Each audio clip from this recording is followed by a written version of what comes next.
waxaan aad ugu faraxsanahay inaan nimaadno magaalada madaxda galmudug waxaan kaloo aan aad ugu faraxsanahay anagoo guddigii ah komishinero iyo howlwadeeno oo isla socona sidaa u sheegtay anaga howlaheena waa gaar waxaan u soconaa howlaha doorashooyinka ee qaranka ee na soo haya sidaan uga sii shaqayn lahayn sidaan u dardargelin lahayn sidaan u abaabul lahayn sidaan bulshada degan galmudug ra'yiga ula qaybsan lahayn ha noqoto muxuu ahaay shacbiga ha noqoto xisbiyada ha noqoto madaxda ha noqoto ciidamada oo security arrimahaas aan kala hadli doono howlo badan howlaheenniyaan ku jirnaa dowlad goboleedyada oo dhan aan aadi doonaa haddii ilaa yaraa hadda baydhabaan soo dhammaynay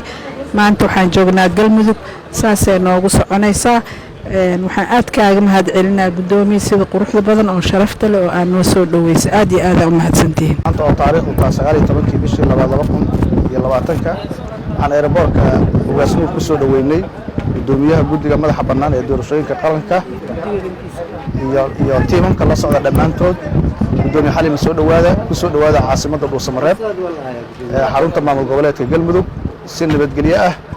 halkaan insha Allah aan rajeynayno israac dhameystiran iyo maamul loo dhan yahay insha Allah inuu ka caga dhigto dhawaan maadaama aad tahay qof khabiira oo heer qaran ah howlaha u socotana ay gaar ku yihiin inaan noo timaadana aad baan u soo dhaweynayna soo dhawow intii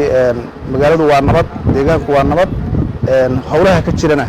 waxaad u tahay laf dhabar oo insha Allah inaad ka qayb qaadato waan rajeynayna soo dhawow ku soo dhawow caasimadda Xalima Ismaaciil